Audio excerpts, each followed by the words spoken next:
ओम श्री स्वामीनारायणाय नमो नमः। श्री हरे कृष्णाय नमो नमः। स्वामीनारायण हरे, स्वामीनारायण हरे। ત્યાર પછી મુક્તાનંદ સ્વામીએ પ્રશ્ન પૂછ્યો છે, સંપૂર્ણ સત્સંગ થયો કેને કહીએ?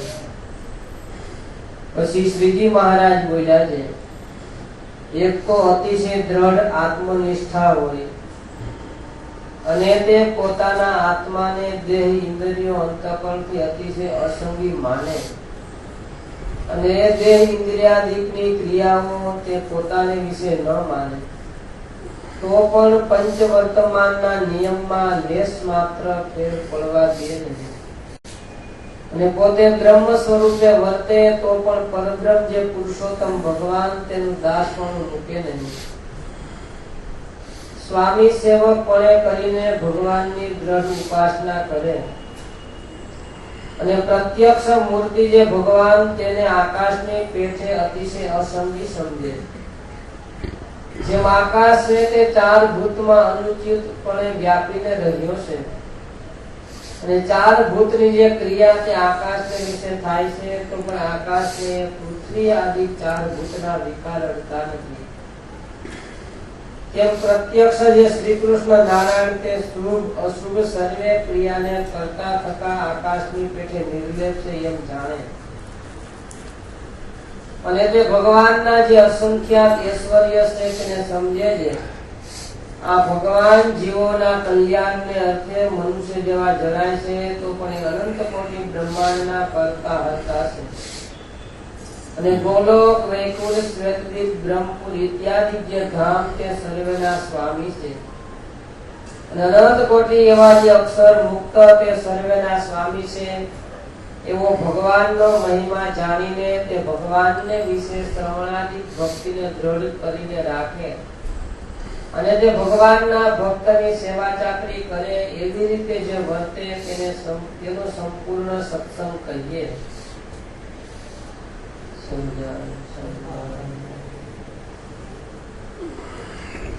મુક્તાનંદ સ્વામીએ પ્રશ્ન પૂછ્યો, સંપૂર્ણ સત્સંગ કેને કહેવાય?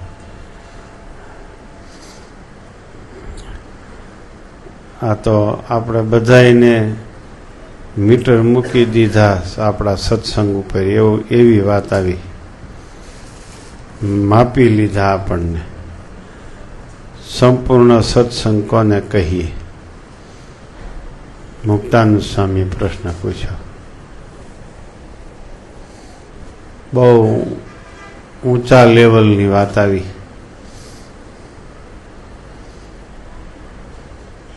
આત્મનિષ્ઠા હોય પરિપૂર્ણ, ત્યાંથી વાત શરૂ કરી.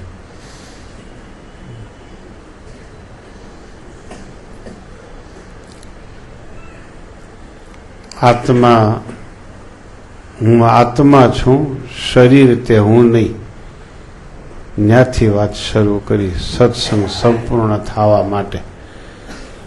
પછી એમ કરતા કરતા બ્રહ્મ સ્વરૂપની સ્થિતિ થાય તો પણ ભગવાનની ઉપાસનાનો ત્યાગ ન કરે, સ્વામી સેવક ભાવે ભગવાનની ઉપાસના કરે,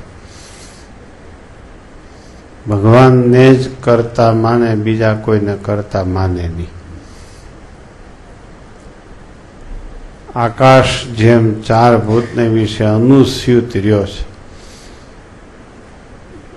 પણ છતાંય ચાર ભૂત એને અડતા નથી.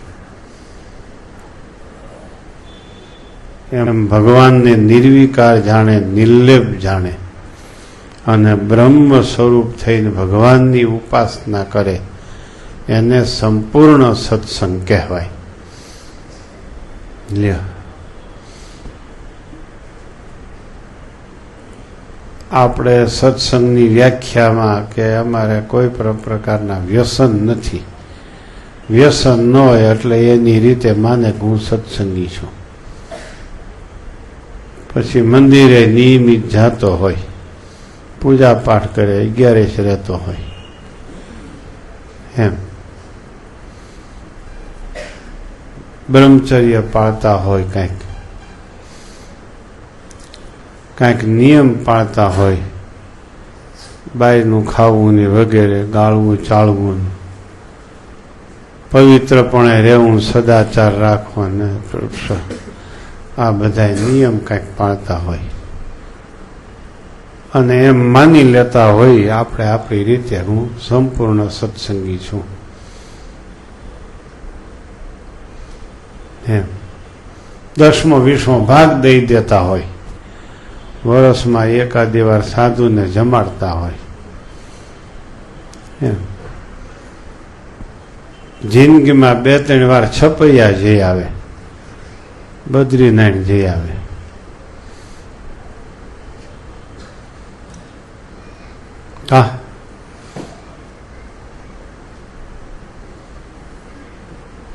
હા આવો વિજયભાઈ, આવો અહીં છે જગ્યા, બાબુભાઈ,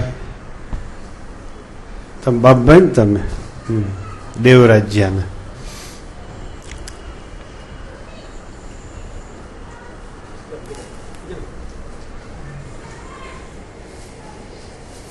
જય સ્વામી વિજયભાઈ,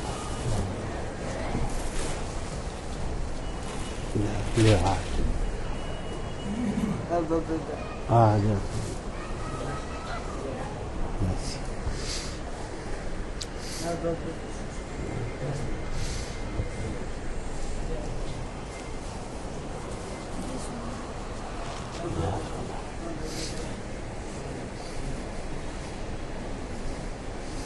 બેસો, અહીં બેસો.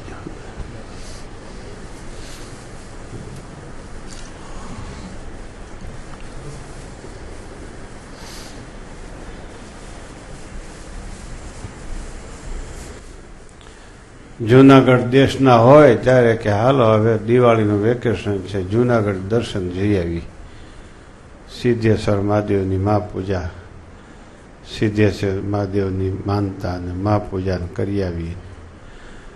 ગઢડા દેશના હોય ને અહીંથી જાય દેશમાંથી કે હાલો ગોપીનાથજી મહારાજના દર્શન કરી આવી. આવા બધા આપણા નિયમો હોય બધા, અને આપણે આપણી રીતે માની લેતા હોય હું સંપૂર્ણ સત્સંગી છું એમ, આપણી રીતે માની લેતા હોય એમ, એ બરાબર છે. કાંઈ ન કરતા હોય એની સામું જોવો એટલે આપણે સંપૂર્ણ છીએ.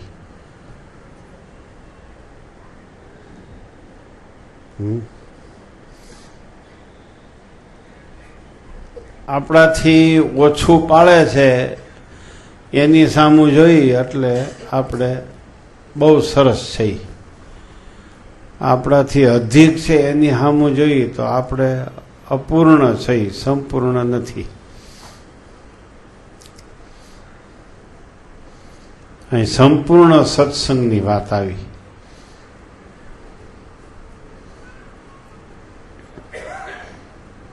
બ્રહ્મ સ્વરૂપ થઈને ભગવાનની ઉપાસના કરે, પહેલા આત્મનિષ્ઠા વાળો થાય. આત્મનિષ્ઠા એટલે શરીરના ભાવ ભક્તને વિશે નથી, આત્માને વિશે નથી. સત્સંગીને વિશે કુસંગીના ભાવ નથી. કુસંગીનો ગુણ જુદો છે, સત્સંગીનો ગુણ જુદો છે. આત્મનિષ્ઠા એટલે તમને કંઠી બાંધી દઈ વ્યસન મુકાવીએ ત્યાંથી તમારે આત્મનિષ્ઠાની જરૂર પડે.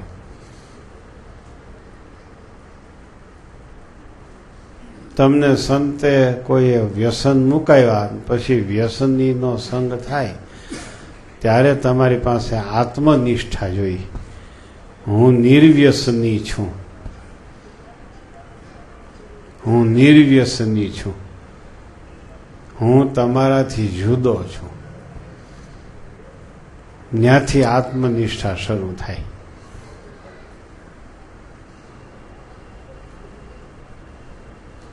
જો આવી રીતે જુદાપણું ન માનો તો પાછા તમને વ્યસન વાળા કરી દે. આનું નામ આત્મનિષ્ઠા. શરીરના ભાવ આત્મા ભેગા માનવા નહીં, આત્માના ભાવ શરીર ભેગા માનવા નહીં. આનું નામ આત્મનિષ્ઠા. કોઈ કે આ આત્મનિષ્ઠાની અમારે જરૂર નથી, પણ પ્રાથમિક કક્ષાથી આત્મનિષ્ઠાની જરૂર રહેશે. મેં કીધું એવી રીતે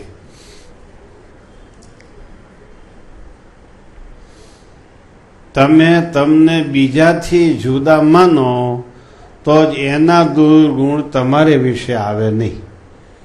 અને બીજાથી જુદા માનવા આપણને આપણી જાતને, એનું નામ જ આત્મનિષ્ઠા.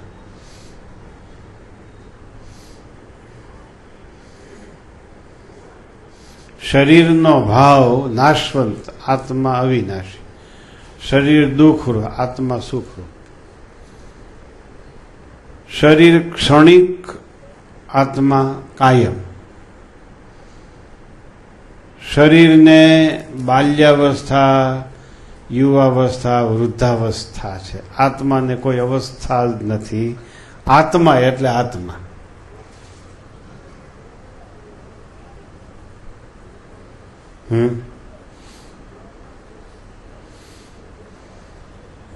શરીરને 3 ઋતુ છે, આત્માને કોઈ ઋતુ જ નથી. શરીરને તેજી મંદી, આત્માને તેજી મંદી નહીં. શરીરને ભૂખ તરસ, આત્માને ભૂખ તરસ નહીં. શરીર લાંબુ ટૂંકું, જાડું પાતળું, વજન વધે વજન ઘટાડો, આમ તેમ બધું. આત્માને કોઈ દી વજન વધે નહીં, કોઈ દી વજન ઘટે નહીં. આત્મા કોઈ નાયત નહીં, કોઈ જાત નહીં, કોઈ ગામ નહીં, કોઈ નામ નહીં. આત્માને કોઈ ધંધો નથી, નોકરિયાત નથી, વિદ્યાર્થી નથી, વેપારી નથી. આત્મા નિવૃત્ત નથી, આત્મા પ્રવૃત્ત નથી, આત્મા સ્ત્રી નથી, આત્મા પુરુષ નથી. આત્મા એટલે આત્મા. શરીરનો એક પણ ભાવ આત્માને વિશે નથી.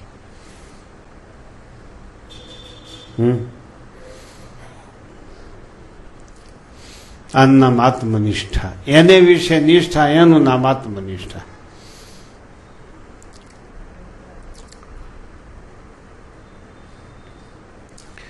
જેટલો આત્મા શરીર સાથે ભળે એટલી એની કિંમત ઘટે.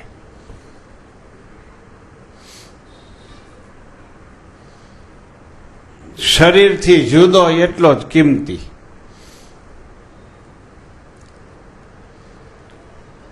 ઘીનો ભાવ કિલાનો 250 રૂપિયા હોય ને, પણ દૂધની ભેળું ઘી ભળી ગયું હોય એ ઘીનો ભાવ કેટલો? લીટરના 25 રૂપિયા. દૂધનો સંગ લાગ્યો એટલે ઘીનો ભાવ ઘટ્યો. પછી દૂધને મેળવે, દહીં બનાવે, દહીંમાંથી માખણ બનાવે, પછી માખણને ગરમ કરે, પછી ઘી થાય. જેમ જેમ દૂધનો, દહીંનો, માખણનો સંગ ઘી છોડતું ગયું, એમ એમ એની કિંમત વધતી ગઈ. સત્સંગી જેમ જેમ કુસંગીને છોડે એમ એની કિંમત વધે. જેમ જેમ કુસંગીની નો સંગ કરે એમ એમ કિંમત ઘટે. એ અન્વય સ્વરૂપ. ભેગો ભેળ્યો એના અન્વય, જુદો પડ્યો એના વ્યતિરેક.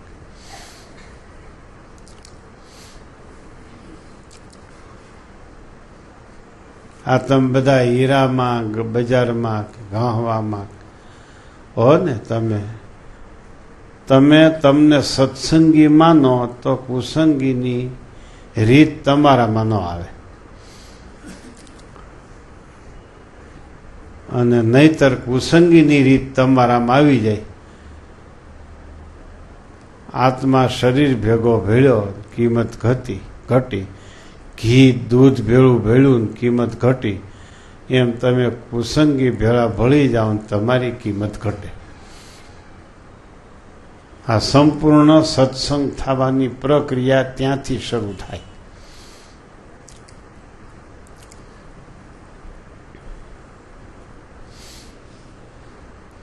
અહીંયા વાતો સાંભળે એટલે નક્કી કરી લે કે હવે આપણે માવો ખાવો જ નથી. ઘરે જઈને ધંધા ઉપર જઈને હીરા ઘસવા બેસે અને બાજુવાળો માવો ખાતો હોય એટલે આના વિચારો ફરી જાય, એની સાથે માવો ખાવા માંડે. આને આત્મનિષ્ઠ ન કહેવાય.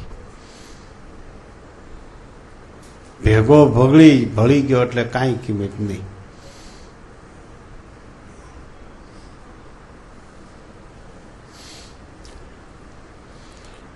સંપૂર્ણ સત્સંગની વ્યાખ્યા આવી મહારાજે આમાં કરી. એની આ પ્રારંભની સ્થિતિ સંપૂર્ણ સત્સંગની. તમે આત્મનિષ્ઠ થાઓ. આત્મનિષ્ઠ એટલે તમારા નિયમમાં નિષ્ઠાપૂર્વક રહ્યો, તમારા ધર્મમાં નિષ્ઠાપૂર્વક રહ્યો, તમારી સમજણમાં નિષ્ઠાપૂર્વક રહ્યો. કોઈના સંગથી તમારી રીત, તમારું વર્તન, તમારા નિયમમાં ફેર ન પડવો જોઈએ. કોઈના સંગથી. તો સંપૂર્ણ સત્સંગ થવાની શરૂઆત થઈ કહેવાય.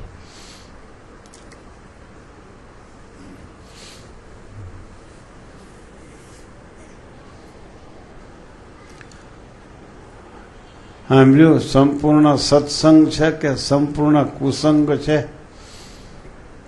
તોરીવાળા સાંભળ્યું?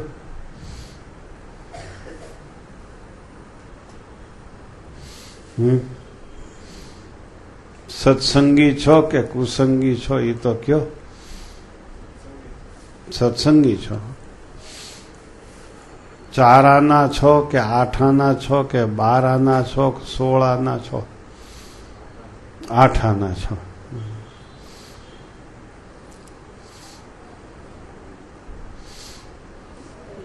તમારા નાથા બાપાને તમે જોયેલા?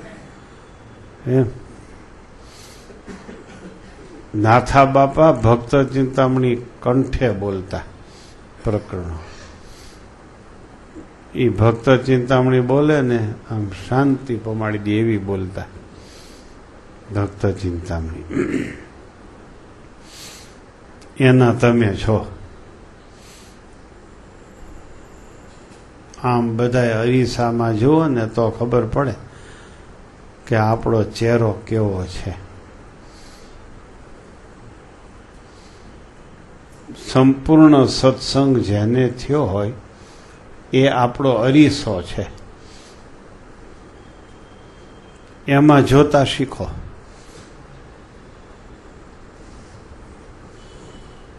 એમાં જોતા શીખો તો ખબર પડે આપણે કેટલા સત્સંગી છીએ. આપણી મેળે મેળે નક્કી ન કરી લ્યો. હું મારી મેળે નક્કી કરી લઉં હું સંપૂર્ણ સાધુ છું, એમ મારે નક્કી ન કરવું જોઈએ. અમારા અરીસામાં અમારે જોવું જોઈએ તો ખબર પડે સંપૂર્ણ સાધુ છે કે અધૂરા સાધુ છે.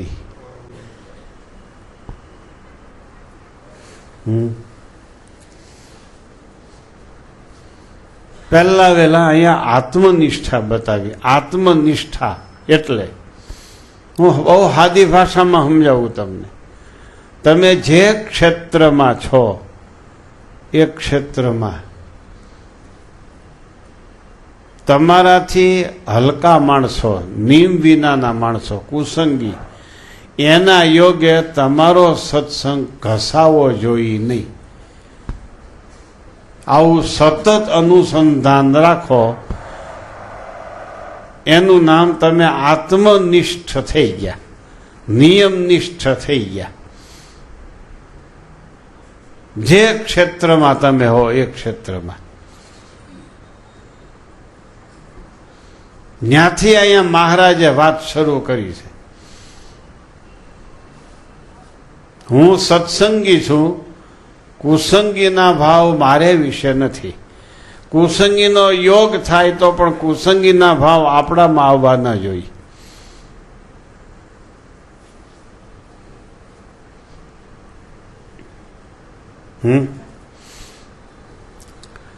લુવાર છે ને, લુવાર ધગેલા લોઢાને પકડે પણ બળે નહીં, દાજે નહીં. ધગેલા લોઢાથી કેમ પકડતા હશે? હાણચાથી પકડે, હાણછાથી પકડે, હાણચાથી. એટલે ધગેલા લોઢાથી લુવાર બળતો નથી. ધગેલા લોઢા રે વ્યવહાર કરે છે, બળે નહીં. આનું નામ આત્મનિષ્ઠા. કુસંગી ભેગા રહ્યો પણ આત્મનિષ્ઠા રૂપી હાણચાથી એને પકડો તો કુસંગીનો સંગ તમને બાધ નહીં કરે.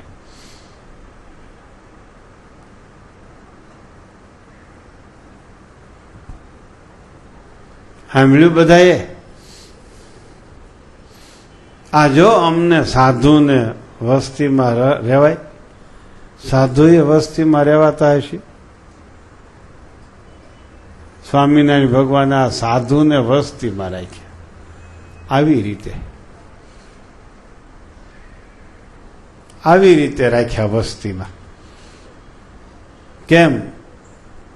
અમે ગમે એવા હોય તો એ સાધુ છે, તમે ગમે એવા હો તો એ ગ્રસ્ત છો. આમ માનવાનું. સંબંધ છે તમારે ન મારે સ્વામિનારાયણ પૂરતો. એથી વધારે તમારામાં અમે હેત કરવા જાય તો તમે અમને ભ્રષ્ટ કરી નાખો ને અમે ભ્રષ્ટ થઈ જઈએ.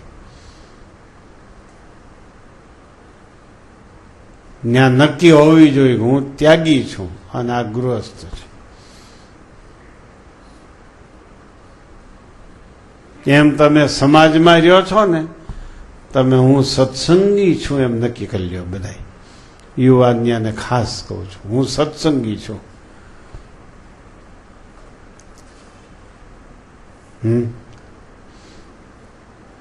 દરરોજ શિક્ષાપત્રી વાંચો, એ જે નિયમ રાખો છો એમ હું સત્સંગી છું, હું આત્મા છું.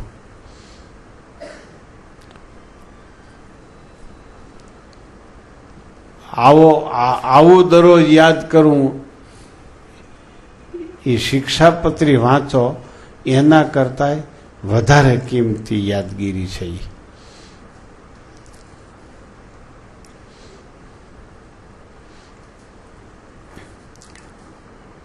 હીરા ઘસુને દરરોજ કહેવું પડે છે હીરા ઘસવા જાય એમ. એને ખબર છે હું હીરા ઘસું છું. ડૉક્ટરને કહેવું પડે દવાખાને જવાનું? ન કહેવું પડે. એને ખબર છે હું ડૉક્ટર છું.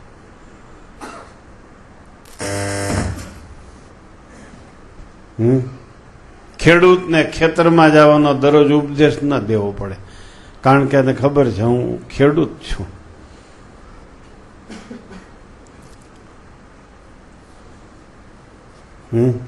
વેપારીને વેપારમાં બજારમાં જવાનું કેવું ન પડે, એને ખબર છે હું વેપારી છું.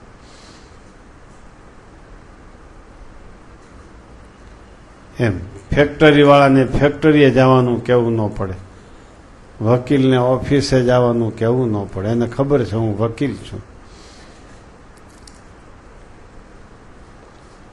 એમ હું સત્સંગી છું એમ નક્કી થઈ ગયું એટલે સંપૂર્ણ સત્સંગ થવાના પ્રારંભમાં આવી ગઈ. એને જેદી તેદી સંપૂર્ણ સત્સંગ થવાનો છે.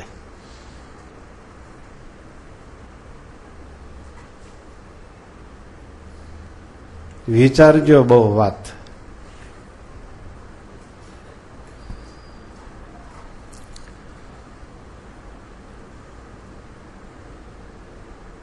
જ્યાં જાઓ ત્યાં હું સત્સંગી છું, આ સત્સંગી નથી. હું સાધુ છું, આ સાધુ નથી.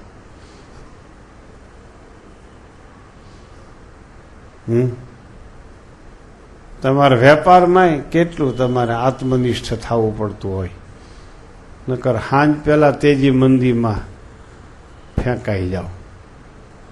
હા, હાંજ પેલા તેજી મંદીમાં ફેંકાઈ જાઓ. હીરા વેચવા ગયો હોય લઈને આવે, કેવો હોશિયાર કહેવાય. ગયો છે વેચવા લઈને આવે, કારણ કે ન્યા જઈને બજાર જાણી લીધી એને. અને હીરા લેવા ગયો હોય ને વેચીને આવે, આનું નામ આત્મનિષ્ઠ કહેવાય. એમ ખેતર જોવા ગયો હોય, લેવું છે એમ લેવા જોવા ગયો હોય કે લઈ અને હરખું આવે તો એકાદો ખેતર વેચીને આવે, એકાદો પ્લોટ વેચીને આવે. એ તેજી મંદીમાં તરતા શીખી ગયો, તેજી મંદીથી બાધિત ન થયો. જેનો સત્સંગ કુસંગથી બાધિત ન થાય એનો સત્સંગ સંપૂર્ણ છે. અને જેનો સત્સંગ કુસંગીથી બાધિત થાય એનો સત્સંગ સંપૂર્ણ નથી. ક્ષણે રૂષ્ટા ક્ષણે તુષ્ટા, રૂષ્ટા તુષ્ટા ક્ષણે ક્ષણે, એનો કોઈ અર્થ નહીં.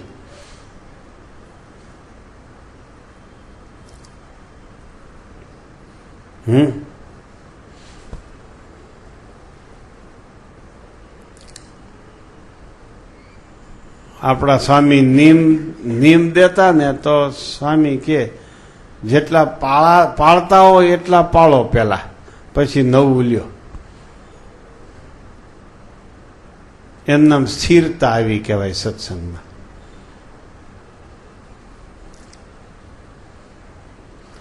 સમજાણો ભાઈ, તમારે કેટલા આના સત્સંગ છે રમેશભાઈને?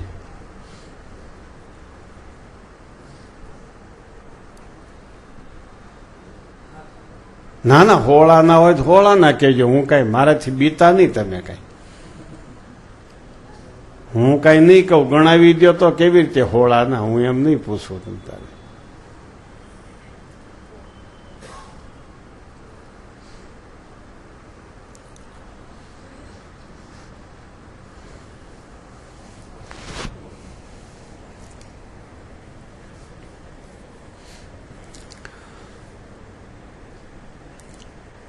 જેટલી સત્સંગમાં સ્થિરતા એટલી સત્સંગમાં સંપૂર્ણતા. એક પૂજા કરવાનું નિયમ લીધું, ગમે એવા દેશકાળ આવે તો પણ પૂજા બંધ ન થાય એટલો પૂજામાં સંપૂર્ણ સત્સંગ થયો કહેવાય. એટલે પૂજામાં સ્થિરતા આવી, ગમે એમ થાય તોય.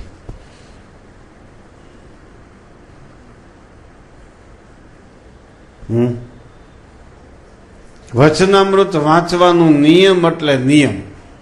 વચનામૃત નો વાંચો એટલે એમ લાગે આજે કંઈક ઘટે છે આપણા જીવનમાં.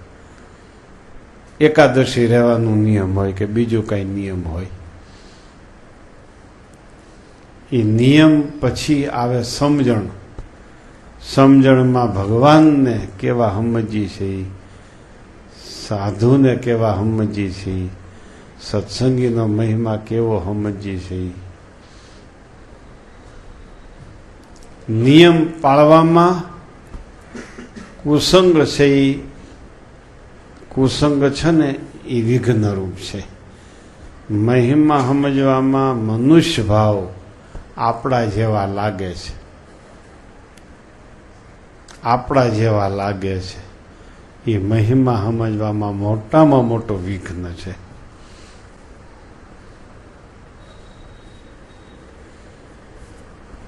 આપણા શરીરનો ભાવ નિયમ પાળવા દેતો નથી, એને વિશે મનુષ્યપણાનો ભાવ એનાથી મહિમા સમજાતો નથી.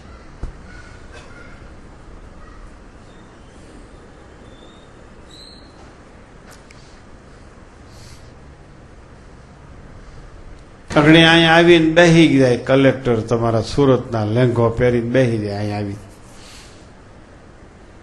આપણને કઈ ખબર ન હોય, ઓળખતા ન હોય. પાછળથી એનો પીએ આવે, એ આપણને કે અહીં કલેક્ટર સાહેબ આવ્યા છે. આપણે કે ના, અહીં આવ્યા નથી. પછી અહીં આવે, જોવે આ કલેક્ટર છે, આ લેંઘાવાળા, તો આ જ કલેક્ટર છે. તો આ બધા ખાઈ જાય, ઓહો સાહેબ ત્યાં બેસી ગયા, આવો આવો અહીં ખુરશી આવો, એટલે હાર લાવો હાર લાવો.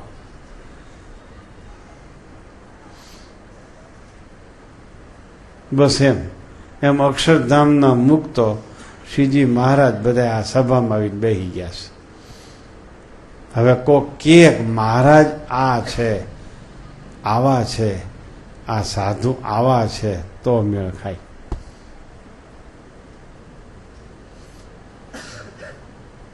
આ બધા બેસી ગયા છે ને આવીને. આવડી એક એકને પૂછો ને ખબર પડે ને વરહમાં કેટલા કરોડનું ઉથલ પાથલ કરે છે. લે આ એવા છે, આમ લાગતા આપણા જેવા.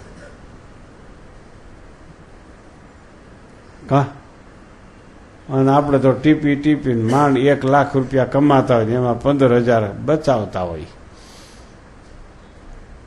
આપણે આપણા જેવા જ ઈ હોય. આ બેઠા એ બધા આપણા જેવા છે. આમ એક એકને પૂછો તો એટલે આવા છે. હા, આમ જોવામાં તો આપણા જેવા લાગે છે. જો ને માણસ જેવા. બસ એમ જ છે, એમ જ ભગવાનનું સાધુનું છે, એમ જ લ્યો.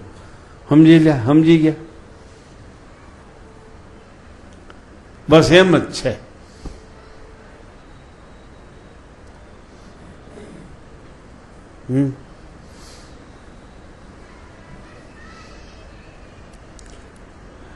પીસી સમજાણું?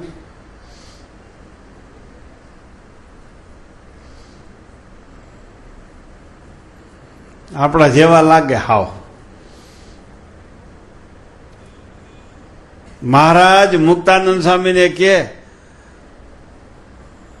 તમારા કાંડામાં કેવું બળ છે? આ તુંબડી તૂટી જાય હાજી કરતા આવડે? મુક્તાનંદ સ્વામી કે તુંબડી તૂટી જાય અમને ક્યાં હાજી કરતા આવડે? એ તો લાકડાની તુંબડી, લાકડું તો હું ઉતાર હમી કરી દે, અમે ક્યાં જ કરી. મહારાજ કે તમને તમારી મોટાઈની ખબર નથી.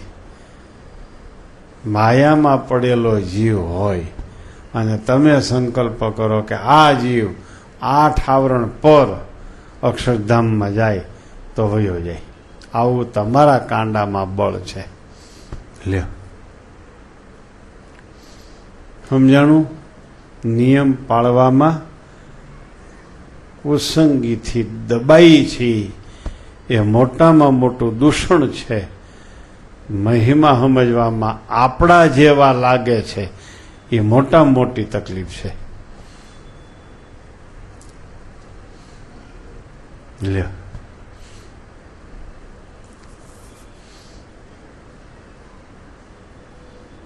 સમજાણું?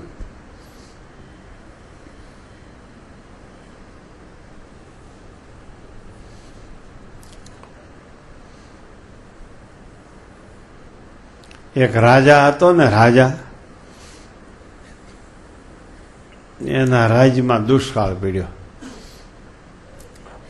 એટલે રાજા ને દીવાન 2 જણાએ નક્કી કર્યું આપણે ગામડે ગામડે ફરવું, રામજી મંદિરે ઉતરવું, કાં ગામ બહાર કોઈ સારું ઘાટું ઝાડું હોય એની નીચે ઉતરવું. પણ ખેડૂતોના દુઃખ આપણે સાંભળવા છે અને યાદી કરવી છે. પછી જેને જેટલા રૂપિયા નિરણ પદાર્થ વસ્તુની જરૂર હોય એ આપણે મોકલી દેવા. પણ આપણે જવાનું છે સાદા વેશમાં.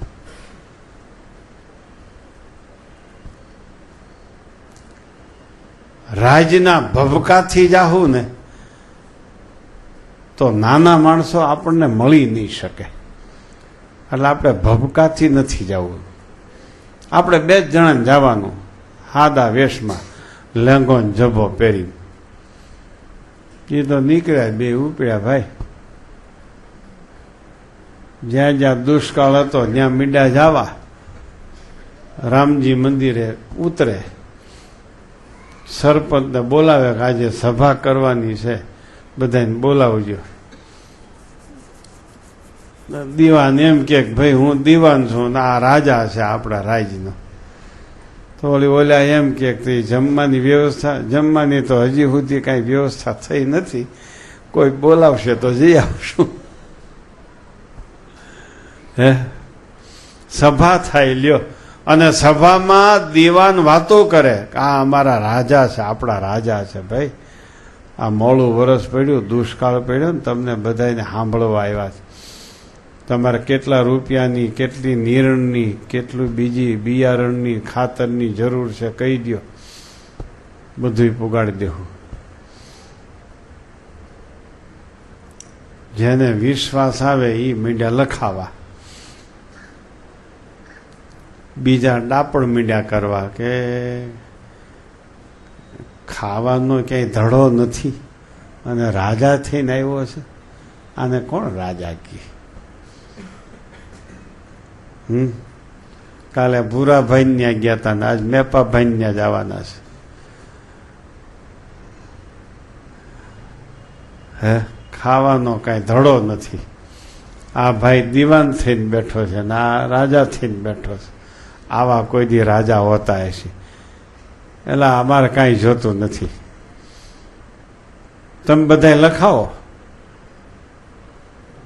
એમ. જેને જેને વિશ્વાસ આવી ગયો એ ન્યાલ થઈ ગયા.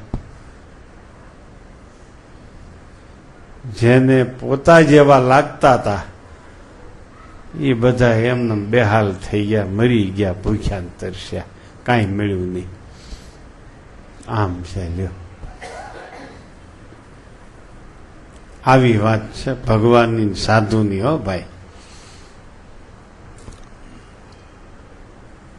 એટલે સંપૂર્ણ સત્સંગ ક્યારે થાય આ વાત ભાઈ બહુ સમજવા જેવી છે.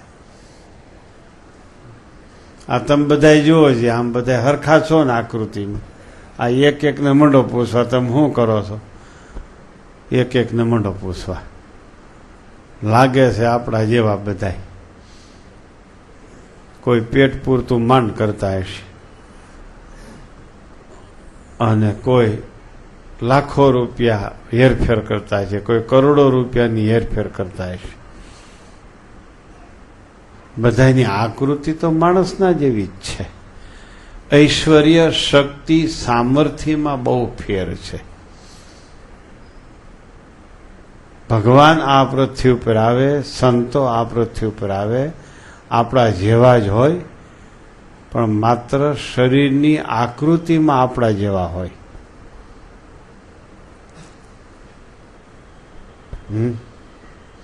પણ આપણા જેવા નથી. આમ વાત છે. બોલો, સત્સંગ કેમ થયો? LR કયો જે તમે લવજીભાઈ, તમારે કેટલો સત્સંગ? 16 આના છે કે 8 આના છે કે કેવો છે?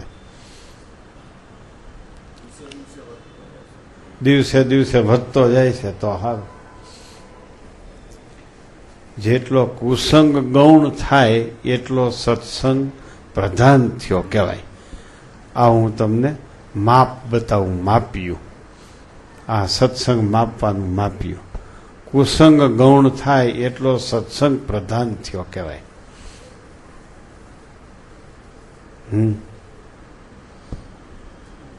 અને મનુષ્ય ભાવ જેટલો ગૌણ થશે એટલો દિવ્ય ભાવ પ્રધાન થશે.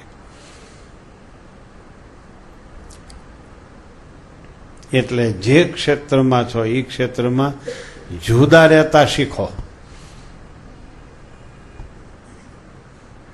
અમારા કરતા તમારે અઘરું છે, તમે બહારની દુનિયામાં છો અને સત્સંગ રાખો. અમે તો દરવાજાની અંદર છીએ, તમે દરવાજા બહારની દુનિયામાં છો. તમારે બધી પ્રકારના માણસો ભેગું રહેવું અને નિર્લેપ રહેવું. વ્યસની ભેગું રહેવું અને વ્યસન રાખવાની. કુસંગી ભેગું રહેવું ને કુસંગ આવવા દેવો નહીં. દારૂડિયા ભેગા બેસતા હો ને દારૂ પીવો નહીં. હે, બીડી પીનારાની સાથે જો ને બીડી તમારામાં આવે નહીં. તમે બહારની દુનિયામાં છો. ત્યાં એટલું જ જાણપણું જોઈએ, હું ભગવાનનો ભક્ત છું, આ ભગવાનના ભક્ત નથી. હું મનુષ્ય છું, આ મનુષ્ય નથી. હું સત્સંગી છું, આ સત્સંગી નથી. આમ હોવું જોઈએ. નહીતર તો શું ભાઈ, અમારે સાધુ ઓલા ગામમાં પધરામણી કરતા હતા, તે એક સાધુને જોઈને એક ડોશી બોલી, ઓહો ઓલા સાધુ તો ખરેખરા છે હો, રૂપાળા, એ તો આપણામાં શોભે એવા છે. ના ત્યાં આ ગાભા ક્યાં પહેરી લીધા. એ શબ્દ ડોશી બોલીને એ સાધુ સાંભળી ગયો. સાધુ નક્કી થઈ ગયું, વાત સાચી છે, હું ન્યા શોભું એવો છું ને અહીંયા ક્યાં આવ્યો. કપડાં બદલાવીને થઈ ગયો ઘર ભેગો.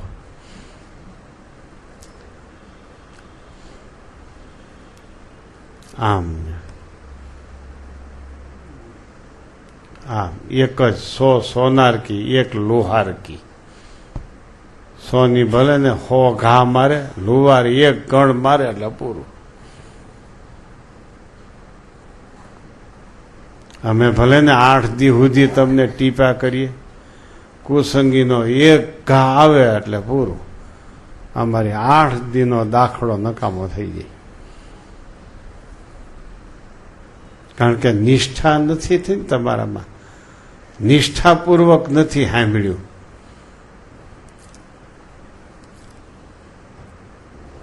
આવું થયું તું ભાઈ. તમારા ગૃહસ્થની વાતો તેવી જોઈ ને, તમને અમારે બહુ વાતો ન કરવા દેવાયો. તમને વાતો કરવા દે તો તમે હું ને અમને 1 કલાકમાં ને ક્યાંય ને ક્યાંય ફંગોળી નાખો. ઘડીક રૂપિયાની વાતો, કા ઘડીક તેજીની, ઘડીક મંદીની, ઘડીક છૂટાછેડાની, ઘડીક પરણવાની વાતો કરો. તા તો અમારા કાચા પાકા સાધુ હોય એનું બાપડાનું ટળી જાય.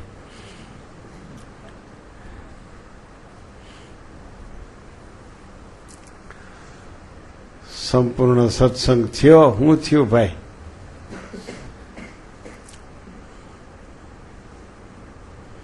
વિજયભાઈ,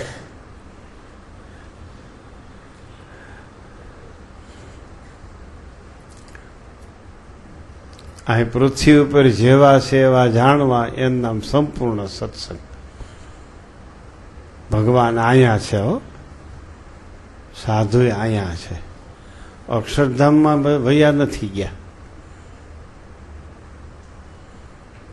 આમાં આનો સાર એ આવ્યો, કારણ કે બ્રહ્મ સ્વરૂપ થયા પછી ભગવાનને ભજવા. બ્રહ્મ સ્વરૂપ થઈને ભગવાન ભજે એટલે ભગવાન અહીંયા જ હોય.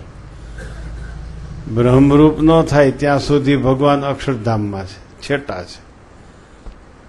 બ્રહ્મરૂપ થઈ ગયો એટલે જ્યાં બ્રહ્મરૂપ ભક્ત ત્યાં પરબ્રહ્મની મૂર્તિ. બસ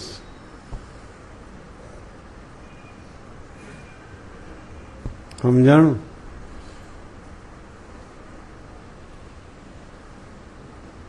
દેહરૂપ હોય ને એને મંદિરમાં મૂર્તિ છે, બ્રહ્મરૂપ હોય તો એ જ્યાં બેઠો હોય ત્યાં મૂર્તિ છે. વતનામૃત શું કેસ? એ ભક્ત જ્યાં જાય ત્યાં ભગવાન ભેગા જાય. આંખનું મટકું મારે એટલી વાર પણ એ ભક્તથી ભગવાન છેટા રહેતા નથી, દૂર રહેતા નથી. એ ભક્ત ખેતરમાં હોય તો ભગવાન ખેતરમાં હોય. અમારે અગરરાયના પરોત બાપા ખેતરમાં હાથી હાંકતા હાંકતા માનસી પૂજા કરવા બેઠા, ત્યાં ભગવાન જમવા માટે આવી ગયા. આ જમાડતા હે મહારાજ આવો, બાજરાનો રોટલો, મરસાનું આથણું, દહીં લઈને આવ્યો છું શિરામણમાં. મહારાજ આવી ગયા, જમવા આવી ગયા, બેસી ગયા જમવા ખેતરમાં. જો આ સંપૂર્ણ સત્સંગ. પરોક્ષથી કાંઈ ન થાય ભાઈ, પરોક્ષથી કાંઈ ન થાય.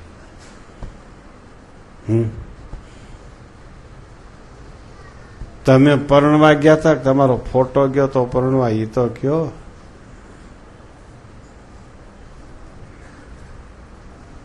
હે, તમે ગયા હતા, તમારો ફોટો ગયો તો રમેશભાઈ, તમે ગયા હતા ને, ફોટો મોકલી દીધો હોત તો હે તો જાન પાછી આવે. બસ બહુ જ્ઞાની માણસ છે, જાન પાછી આવે. સીતોજી સાહેબ, પરોક્ષ ભક્ત રે પામે નહીં પ્રાપ્તિ રે, કેવા હરી જાણી કરશે ધ્યાન રે. પરોક્ષ ભક્તથી કાંઈ થાય નહીં. એ ચિતરેલા સિંહ કદી શિકાર ન કરી શકે.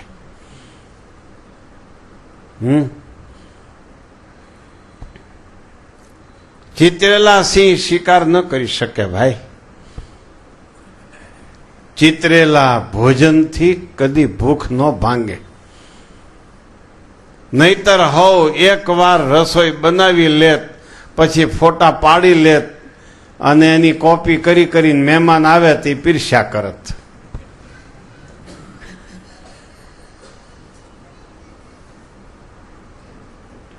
હે, પરોક્ષથી કાંઈ ન થાય. જો તમારો સંસારનો વ્યવહાર પરોક્ષનો છે કે પ્રત્યક્ષપણાનો? પ્રત્યક્ષપણાનો. બધું પ્રત્યક્ષ. મરી ગયા હોય હગા એને પત્રિકા લખો છો? કોઈ જ નથી લખતા. જીવતા હોય એને જ પત્રિકા લખે. અને આમાં વૈયા ગયા હોય એને અટાણે છે એને કાંઈ નહીં. કલ્યાણના માર્ગમાં પરોક્ષ થઈ ગયા એ હારા. પ્રત્યક્ષ અત્યારે સ્વામિનારાયણ છે, અત્યારે સાધુ છે, અત્યારે એનો સંપ્રદાય ઉજળો, અત્યારે એના સંતો, એના ભક્તો, મંદિરો, આચાર્યો, એમાં મનાય નહીં.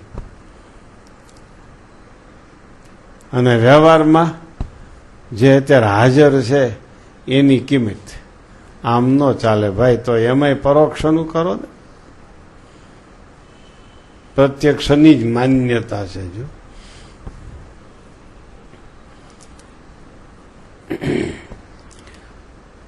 આવી વાત છે સંપૂર્ણ સત્સંગ. બ્રહ્મરૂપ થયા પછી ભગવાનને કરતા સમજવા, સાકાર સમજવા, મૂર્તિમાન સમજવા. વાત એમ આવી. આમ પાણી કરવાથી પાણી, આકાશનું પાણી, નદીનું પાણી, ગોળાનું પાણી, આવી રીતે પરોક્ષ સ્વરૂપો અને પ્રત્યક્ષ સ્વરૂપોનું વર્ણન કર્યું છે શાસ્ત્રમાં. આકાશના પાણીથી કોઈ દિવસ તરસ ન જાય, નદીના પાણીથી ની તરસ ન જાય, ગોળાના પાણીથી તરસ જાય. ગોળાનું પાણી પ્રત્યક્ષ છે, નદીનું પ્રગટ છે, અને આકાશનું છે એ પરોક્ષ છે. આકાશમાં ભલે ને આખી પૃથ્વીને પલાળી દે, ડેમના ડેમ ભરી દે, સમુદ્ર છલકાઈ જાય એટલું પાણી ભલે ને આકાશમાં રહ્યું, આપણી તરસ નહીં જાય.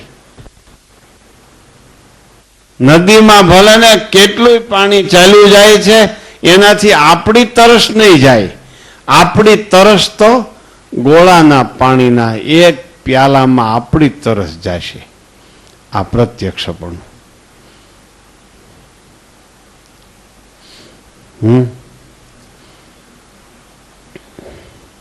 તમારે આ વ્યવહારમાં જાઓ તે બધી ફોટા મોકલી દેતા હો તો તમારે શું કામ જવું જોઈએ? ધંધો બંધ રાખી ફોટો ન હાલે, તમારે જવું પડે. એમ પરોક્ષથી કાંઈ ન થાય ભાઈ, પ્રત્યક્ષથી થાય બધું.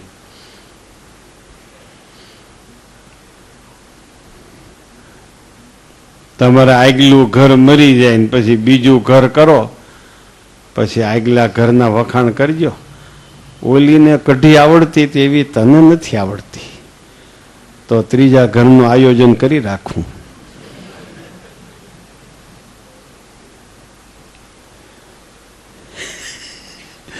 એમ જ કે છે, મરી ગઈ એના વખાણ કરે છે. હું કેવી લાગુ છું?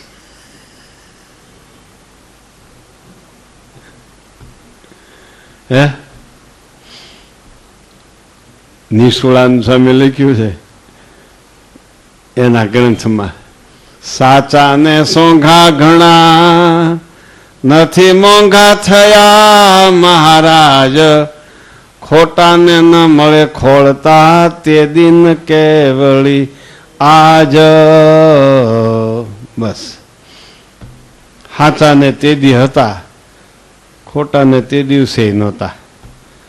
લ્યો, હાચાને આજે છે, ખોટાને આજે નથી. હાચો થયો એને પ્રત્યક્ષ છે, ખોટો થયો એને પરોક્ષ છે. પ્રત્યક્ષ એટલે પ્રતિ અને અક્ષ બે શબ્દ ભેળા છે. આંખોની ઇન્દ્રિયોની સામે આંખથી દર્શન થાય, કાનથી એના શબ્દ સંભળાય, નાસિકાથી એનું પુષ્પચંદન સૂંઘાય, ચામડીથી એનો સ્પર્શ થાય, હાથથી એની સેવા થાય, જીભથી એની પ્રશંસા વખાણ ગુણનું વર્ણન થાય. આનું નામ પ્રત્યક્ષ. માયામાંથી જુદા પડશો એટલા પ્રત્યક્ષ છે ભગવાન. કુસંગથી જુદા પડશો એટલા તમે સત્સંગી છો. માયાથી જુદા પડશો એટલા તમે બ્રહ્મરૂપ છો. અને જેટલા બ્રહ્મરૂપ છો એટલા શ્રીજી મહારાજ તમારી સાથે છે. આમ સંપૂર્ણ સત્સંગમાં આવી વાત આવી આજ મુક્તાનંદ સ્વામીના પ્રશ્નના જવાબમાં. લોયાનું પહેલું વતનારોધ વંચાય છે એમાં આજે આ મુક્તાનંદ સ્વામીનો પ્રશ્ન આવ્યો. પછી કેનો પ્રશ્ન છે વાંચો. પછી નાના શિવાનંદ સ્વામીએ પ્રશ્ન પૂછ્યો છે, ક્યારેક તો ભગવાનના ભક્તનો મહિમા અતિશય સમજાય છે ને ક્યારેક તો અતિશય સમજાતો નથી, તેનું શું કારણ છે?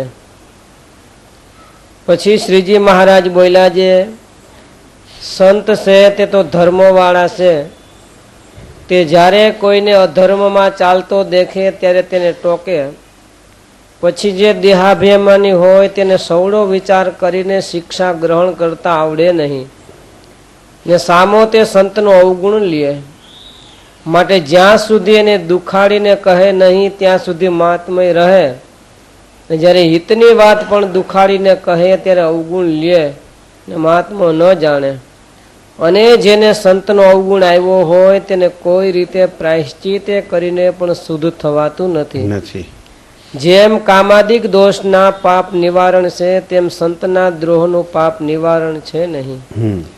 જેમ કોઈને ક્ષય રોગ થાય તેને ટાયડાનું કોઈ ઔષધ નથી, તે તો નિશ્ચય મરે.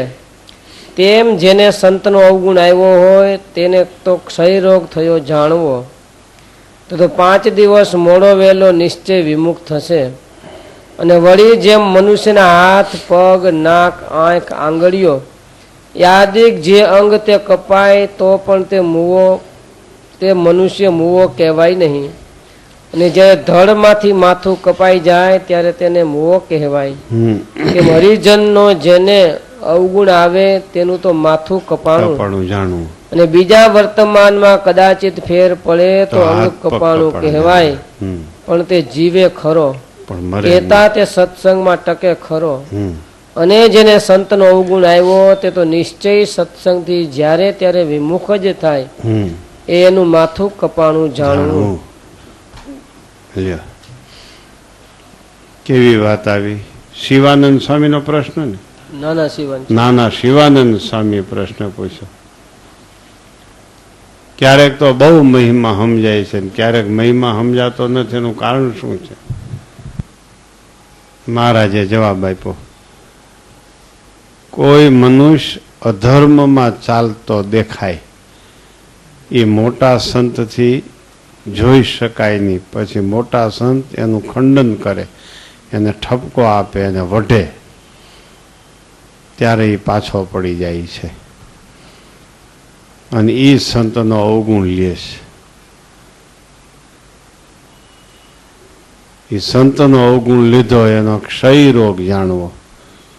માથું કપાય એ માણસ મરી જાય, જીવે નહીં. બીજું અંગ કપાણું હોય તો મરે નહીં, જીવે ખરો. સંતનો અવગુણ લે એ સત્સંગમાંથી પાછો પડી જાય છે. ક્યાં સંતનો અવગુણ લે એ પાછો પડી જાય? હવે આમાં હું તમને આ પ્રશ્ન પૂછું છું.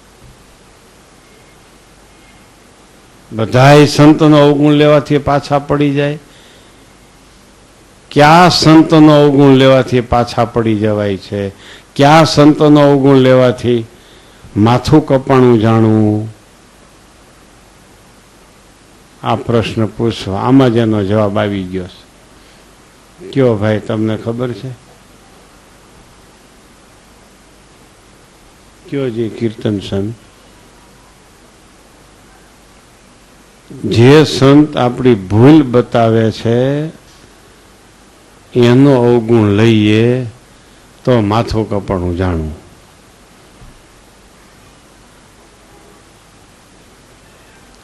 એમાં આવ્યું.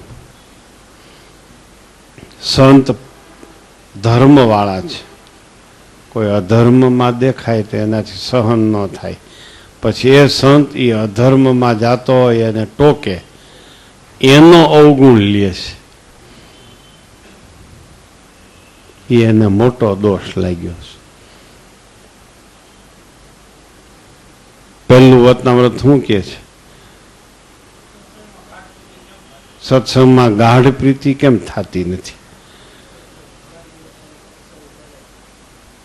ઘણા દિવસ સુધી સત્સંગ કરે છે તો પણ શરીર અને શરીરના સંબંધીમાં ગાઢ પ્રીતિ છે. એવી ગાઢ પ્રીતિ સત્સંગમાં કેમ થતી નથી? ત્યાં એમ કીધું મહારાજે,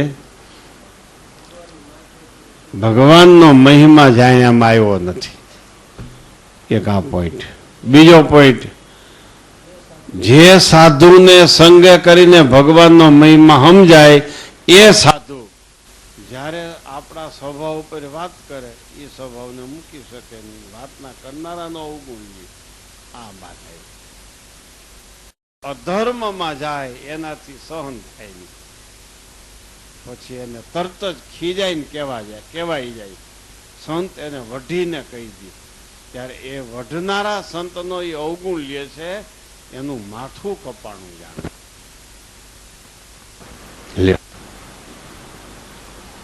જે સંત આપણને વઢે, જે સંત આપણને ટોકે, એનો અવગુણ તો લેવાય જ નહીં. તો બીજાની આપણે કઈ જરૂર નથી કેવા છે એમ જોવાની. કદાચ બીજાનો અવગુણ લેવાઈ ગયો તો બીજું નુકસાન નહીં થાય, આપણો ટાઈમ બગડશે. બીજું કઈ નુકસાન નહીં થાય, આપણો ટાઈમ બગડશે. પણ જે સંત આપણા સ્વભાવને ટાળવાનું કરે છે, આપણી કુટેવોને કાઢવાનું કરે છે, એ સંતનો અવગુણ લે એનું માથું કપાણું જાણવું. લ્યો, માટે મહારાજે કીધું, ભાઈ ધર્મવાળા સંત આપણને ટોકે નહીં ત્યાં સુધી મહિમા બહુ સમજાય છે, અને આપણને ટોકે એટલે મહિમા સમજાતો નથી. તમારા ઘરમાં એમ જ છે ને, પપ્પા વઢે છોકરાઓને ત્યારે પપ્પાથી છેટા ભાગે છોકરા, મમ્મી વઢે ત્યારે મમ્મીથી છેટા ભાગે.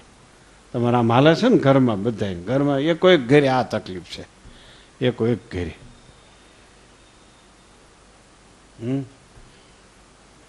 છોકરા સમજી ગયા હોય કે પપ્પાને કેમ સાધવા, મમ્મીને કેમ સાધવી, એ છોકરા સમજી ગયા હોય, આવડી ગયું હોય. આ સત્સંગમાં એમ હોય, તમને બધાને ખબર પડી ગઈ હોય આમાં ક્યાં સાધુને કેવી રીતે સાધવો, ક્યાં સાધુને કેવી રીતે સાધી લેવો, ફોહલાવી લેવો. પછી જે સંત ટોકે એનાથી છેટા ભાગે, અને જે ન ટોકે એની આજુબાજુમાં પૈડા પાથર્યા રહી. પણ જે સંત વતનામૃત મધ્યના 15માં લખ્યું છે, આ સાધુ મારા સ્વભાવને ટાળ્યાનો ઉપાય કરે છે, માટે મારા પરમ હેતુ છે. આપણી કુટેવોને જે ટાળે એ જ સાધુ આપણા મિત્ર છે, એ જ આપણા હિતેચ્છુ છે. સમાજમાં તમને દુઃખ લગાડીને ભલે કોઈ કહેનારો હોય, પણ એ જ તમારો હિતેચ્છુ છે. તમારા ઘરમાં તમારા ભાઈઓ કુટુંબી, તમારા પપ્પા કે મમ્મી તમને કડવું લગાડીને કહે, એ જ તમારા હિતેચ્છુ છે. આ સમજી રાખવું. આ વતનાવૃતમાં એમ કહે છે, આ સાધુ મારા સ્વભાવને ટાળ્યાનો ઉપાય કરે છે, માટે મારા પરમ હેતુ છે આ વધવાનો ઉપાય. સમજાય ભાઈ? આ વાત સમજાય છે? અટાણે સાચું કહેનાર કોઈ નથી, સમજી રાખજો. હાવ આખા સંપ્રદાયમાં ફરી આવો, સાચી વાતની વાત ક્યાંય નહીં.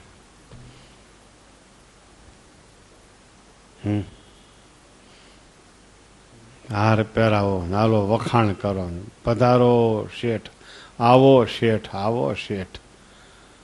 આ તો કર્ણ જેવા દાનેશ્વરી, આ તો દાદા ખાચર. વખાણ વખાણ, કોઈ દુઃખ લગાડીને વાત ન કરે. ગમે એમ થઈ જાય તો હું સાચી વાત કરવાની નહીં. સાચી વાત કરે ને એની પાસે જાવું ને એનો સમાગમ કરો. સાચી વાત એટલે કડવું લગાડીને કે એને માં સમજવી. કડવું પાય ને એને માં કહેવાય, મીઠું પાય એને માં ન કહેવાય. અટાણે સત્સંગમાં આ દુષ્કાળ છે. આના કડવું કહેનારાના દુષ્કાળ.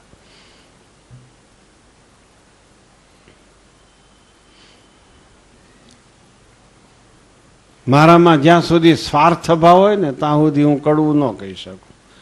હું નિસ્વાર્થી થાવ તો જ કડવું કહી શકું.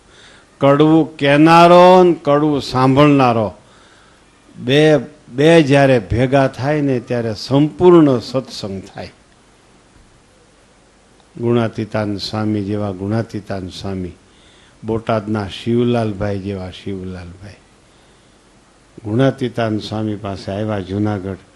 ગુણાતીતાનંદ સ્વામી કીધું, તારા જીવ સામું જોઉં તો અડધો સત્સંગ નથી રહ્યો. શિવલાલભાઈ શું કામ કર્યું તો ખબર છે તમને? કોઈ ખબર છે? ગઢડામાં હરિકૃષ્ણ મહારાજની મૂર્તિ પધરાવી, ઉત્સવ કર્યો, રઘુવીરજી મહારાજને બોલાવ્યા અને આખા સમયનું ખર્ચ શિવલાલભાઈ એકલાય આપી દીધું. અને આચાર્ય મહારાજ શ્રી રઘુવીરજી મહારાજની પધરામણી ભાવનગરમાં ઘરે ઘરે કરાવી. 300 તો મૂર્તિમાન ધોતિયા થયા હતા. ગાડા ભરી ભરીને ધોતિયા વરતાલ મોકલ્યા. આવા 2 કામ કોઈથી ન થઈ શકે એવા શિવલાલભાઈ કર્યા હતા. અને પછી જુનાગઢ આવ્યા ગુણાતીતાનંદ સ્વામી પાસે. ગુણાતીતાનંદ સ્વામી કીધું, શિવલાલ તારા જીવ સામું જોઉં ને તો અડધોય સત્સંગ નથી રહ્યો. ત્યારે શિવલાલભાઈ કીધું, હા સ્વામી, હા મહારાજ, તમે કહો એ વાત સાચી છે. લ્યો. પછી ગુણાતીતાન સ્વામીએ દ્રષ્ટાંત આપ્યું. સાંભળજો બધાય. એક ગૌશાળા હતી ને એમાં ગાયો ઉતરી હતી. ત્યાં ગાયો બાંધતા, ત્યાં પોઠિયા બાંધ્યા.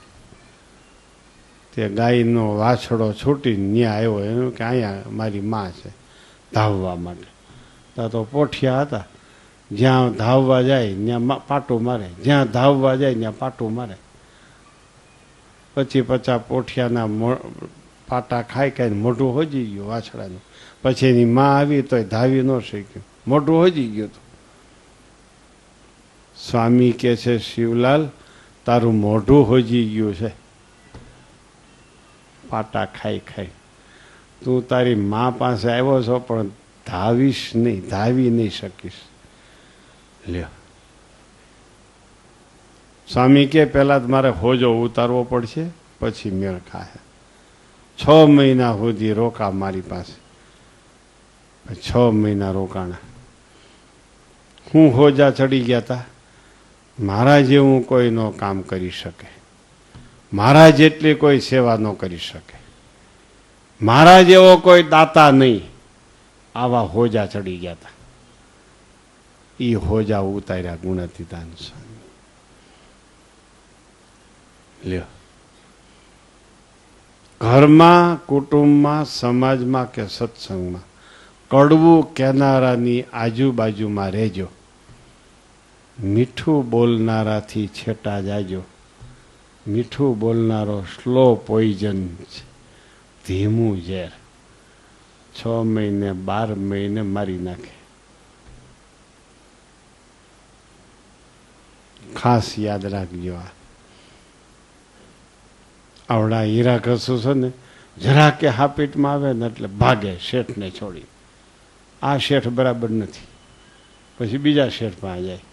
ન્યાય જરાક હાપીટમાં આવે ને એટલે ભાગે. ત્રીજા શેઠ પાસે જાય, ત્યાં જરાક હાપીટમાં આવે એટલે ભાગે.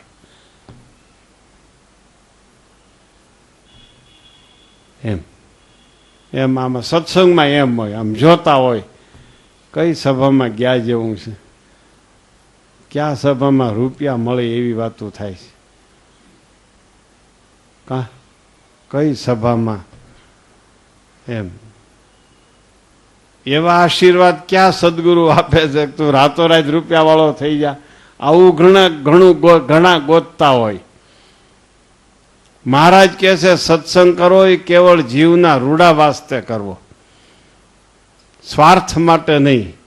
વાંજ્યો છો તે દીકરા થાય, દીકરા મરી જાય છે, જીવતા રે, ગામ ગરસ લૂંટાઈ ગયો છે પાછો આવી ઈચ્છાથી સત્સંગ ન કરવો. આમ ભાઈ બધા વિચાર કરજો, સંપૂર્ણ સત્સંગી થાયજો, ભલે વહેલા મોડા થાવ. હવે ખાસ એક ગ્રહણની જાહેરાત કરવાની છે. આવતી અમાસને દિવસે ગ્રહણ છે, એટલે 15 તારીખે ગ્રહણ છે, સૂર્ય ગ્રહણ છે દિવસનું. 11:17 ગ્રહણ શરૂ થાય છે, 3:05 ગ્રહણ પૂરું થાય છે.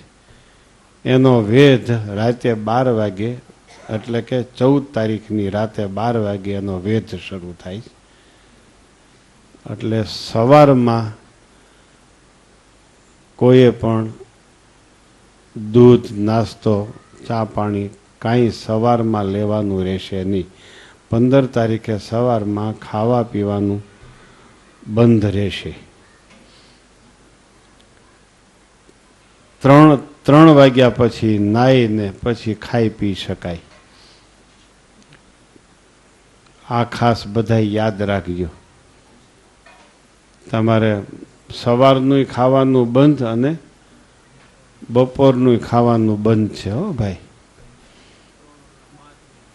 3:05 પછી ગ્રહણ પૂરું થાય પછી સ્નાનાદિ કરીને પછી ખાઈ પી શકાય.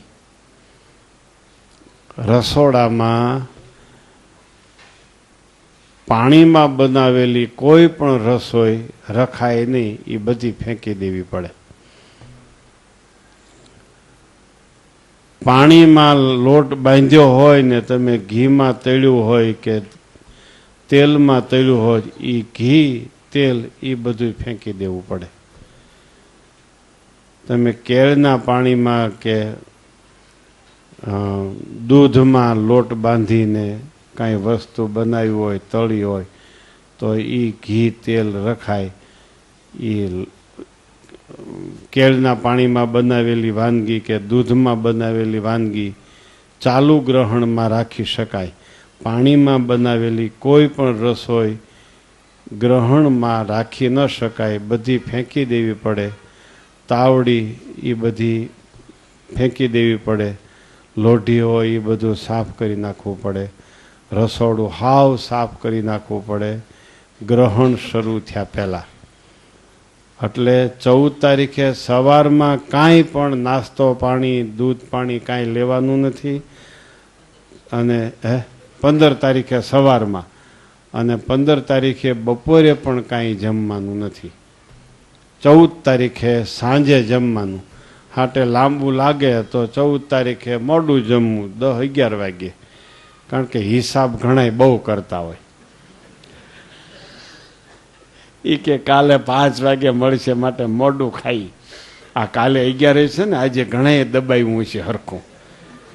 કાલે 11 છે, કાલે 11 છે એમ કરતા જઈને દબાવતા જાય. હે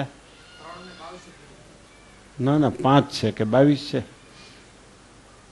3:05 છે. બહુ મોટું ગ્રહણ છે, 3.25 કલાકનું.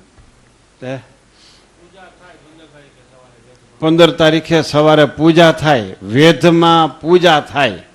વેધમાં જમી શકાય નહીં. વેધ એટલે તમારી મેળે તમને ખબર પડશે. હું તમને કહું, સૂર્યગ્રહણ હોય ને એટલે ગ્રહણ શરૂ થવાનું હોય ને એ પહેલા 9 કલાકે વેધ શરૂ થાય, અને ચંદ્રગ્રહણમાં 12 કલાકે વેધ શરૂ થાય. ચંદ્રગ્રહણ શરૂ થયા પહેલા 12 કલાક ખાવાનું બંધ કરી દેવાનું. સૂર્યગ્રહણ હોય તો સૂર્યગ્રહણ શરૂ થયા પહેલા 9 કલાકે ખાવા પીવાનું બંધ કરવાનું. એમ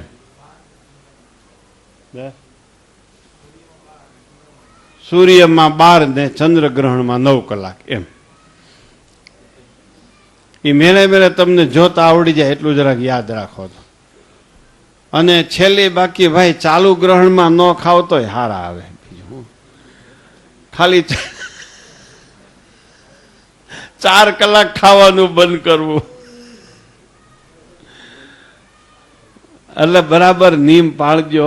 જેટલા નિયમ પાળજો એટલા શ્રીજી મહારાજ રાજી થશે.